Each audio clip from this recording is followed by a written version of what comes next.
Irmãos queridos, a paz do Senhor. Hoje é Salmo 131 e refere-se ao 12º dia da série de meditações em cânticos de romagem. Eu estou aqui com o Salmo de Davi, que também escreveu o Salmo 122, o Salmo 124, o Salmo 131 e o Salmo de número 133, dentro dos 15 cânticos de degraus, de romagem ou das peregrinações, que é exatamente o compêndio dentro do 5º tomos do Saltério, que vai do Salmo 120 ao Salmo de número 134.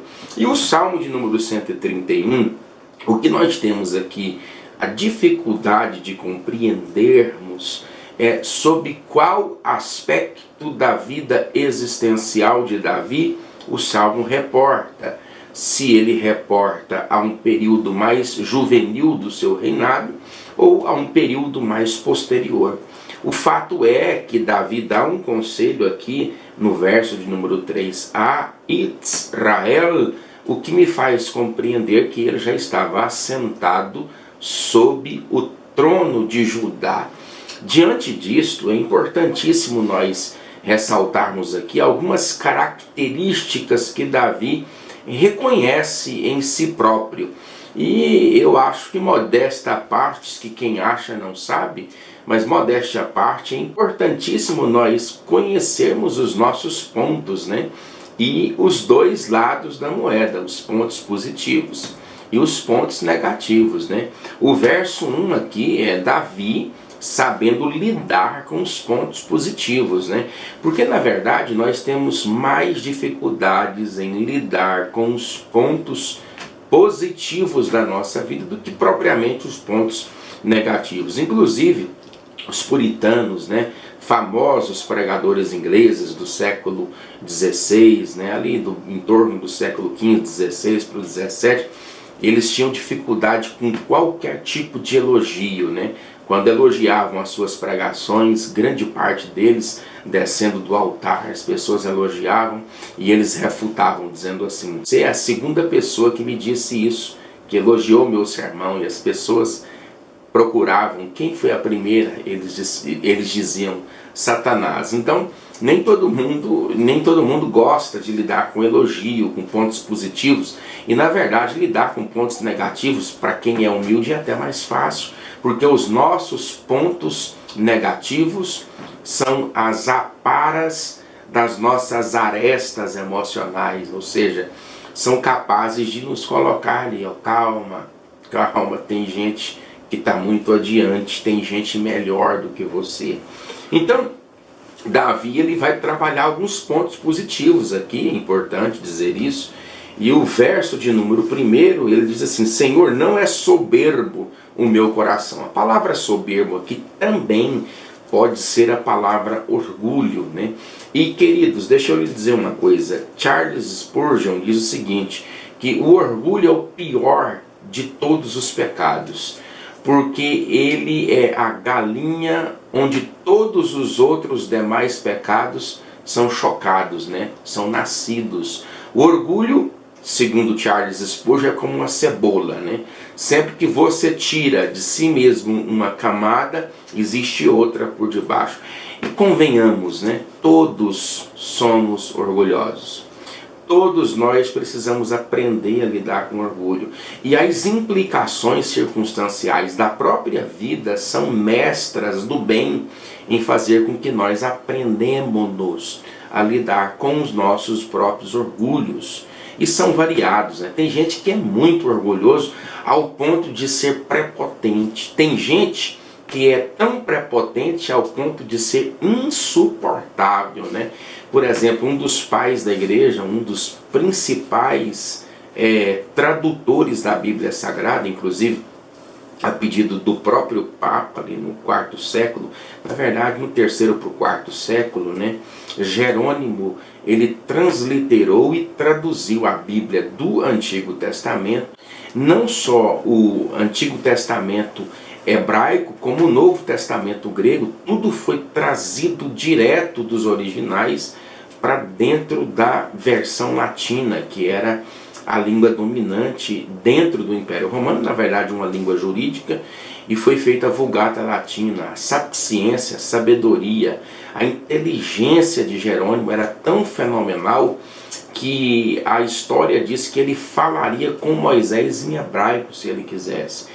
Ele tinha dificuldades severas com todo mundo porque ele julgava que as pessoas deveriam buscar uma luz de entendimento, assim como ele conseguiu lograr, por exemplo. Ele tinha muita dificuldade com o próprio Agostinho de Hipona, né? Então, sempre criticando Agostinho por causa da sua praticidade nas aplicações, muito mais pendendo para a vida devocional do que propriamente a tecnicalidades e a própria técnica de interpretação. Enfim, geralmente nós temos que aprender a lidar com orgulho, e Davi nos ensina a lidar com orgulho, porque se tem alguém que foi grande ao ponto de ter uma fortuna imensurável, por exemplo, a fortuna que Davi forneceu para Salomão, eu já falei várias vezes, milhões e milhões e milhões de ouro, de prata, a própria oferta pessoal de Davi, 112 toneladas de ouro de Ofir.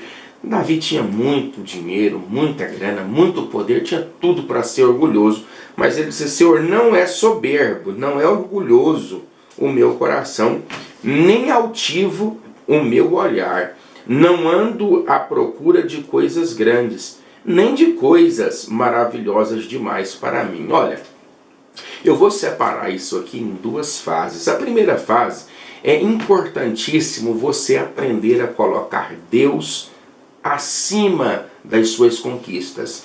Eu me lembro que no Salmo de número 34, provavelmente o Salmo também de Davi, me instala aqui na memória, ali nos versos 2, 3 e 4, Davi diz assim: engrandecerei ao Senhor comigo. E quando eu li essa expressão, engrandecerei ao Senhor comigo, eu fiquei pensando que tipo de argumento ou que tipo de fala é esse tipo. Porque Deus já é engrandecido. Deus é Deus, querido. Deus não precisa da sua glorificação. Deus não precisa de mim. Deus é Deus. Mas quando eu digo engrandecerei ao Senhor comigo, eu começo a pensar que o teor da fala ele é muito mais aplicativo do que circunstancial. Porque circunstâncias aqui são nuas e cruas. Deus é Deus. Eu sou servo. Deus é o Criador e eu sou criatura. Então não há necessidade de mim sair esse tipo de fala. A ideia aqui é disciplinatória. É Davi disciplinando o seu próprio ego. Ele diz assim, ó: aonde eu alcançar, aonde eu atingir, saiba de uma coisa, ô Davi, Deus estará engrandecido acima de mim. É quando você coloca Deus acima das suas conquistas, é importantíssimo. A segunda fase aqui, ó, é a parte B dessa parte aqui do versículo, do verso 1, ó. Nem de coisas maravilhosas demais para mim. Domínio de realidade. Domínio de realidade. É quando você admite que existem conquistas que não é para você.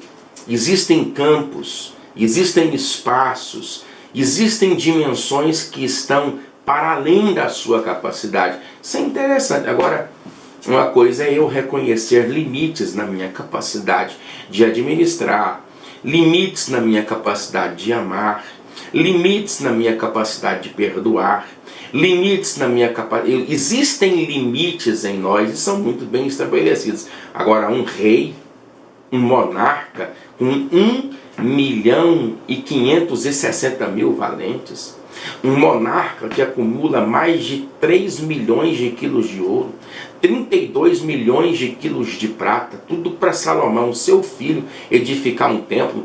Que tipo de limites Davi reconhece? Não ser capaz de administrar. Porque ele disse assim, ó: Senhor, eu procuro não me ater em coisas que são maravilhosas demais para mim. Isso é importante, importantíssimo você aprender a reconhecer os seus limites. Agora, saiba de uma coisa, você deve conquistar muito e é de Deus que você conquiste. Mas é muito importante conseguirmos dimensionar o campo da nossa habilidade diante da conquista que almejamos. Talvez Deus não lhe dá a conquista que você deseja Simples e puramente por um motivo, porque ele quer que primeiro você amadureça. Olha o verso 2 aqui, ó.